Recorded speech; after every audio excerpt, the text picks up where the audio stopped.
নবম শ্রেণী ভৌত বিজ্ঞানের দ্বিতীয় অধ্যায় বল ও গতি। এটি বেশিরভাগ স্কুলেই ফার্স্ট সামেটিভের অন্তর্গত একটি অধ্যায়। সেই অধ্যায় থেকেই একটি বিষয় নিয়ে আলোচনা করব, সেটি হচ্ছে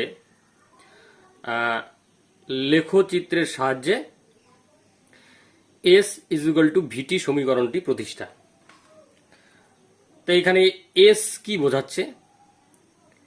এস বোঝাচ্ছে অতিক্রান্ত দূরত্ব, অর্থাৎ একটি বস্তু একটি নির্দিষ্ট বেগ নিয়ে গতিশীল অবস্থায় আছে, সেই বস্তুটি একটা নির্দিষ্ট সময়ে কতটা দূরত্ব অতিক্রম করেছে সেটাকে আমাদের এস দিয়ে বোঝানো হচ্ছে।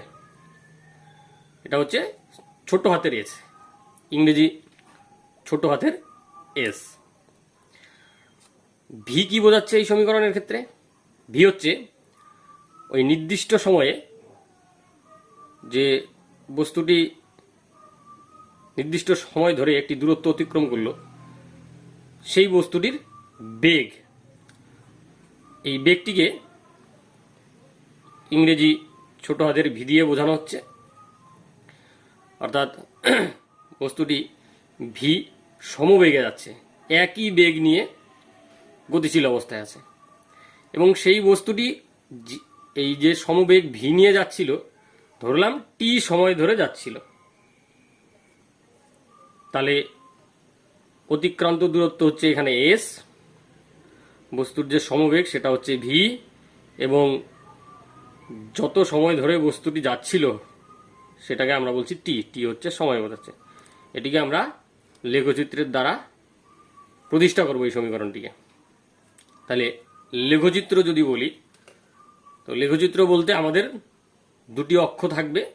সেটি হচ্ছে এই যে এটাকে বলা হয় এক্স অক্ষ, আর তার সঙ্গে লম্বভাবে অর্থাৎ 90 ডিগ্রি কোণ করে আরেকটি সরল রেখা একই সমতলে, এই পাতাটির সমতলেই আছে, এটি হচ্ছে ওয়াই অক্ষ। আর এই বিন্দুটাকে বলা হচ্ছে মূল বিন্দু, অর্থাৎ ও হচ্ছে মূল বিন্দু।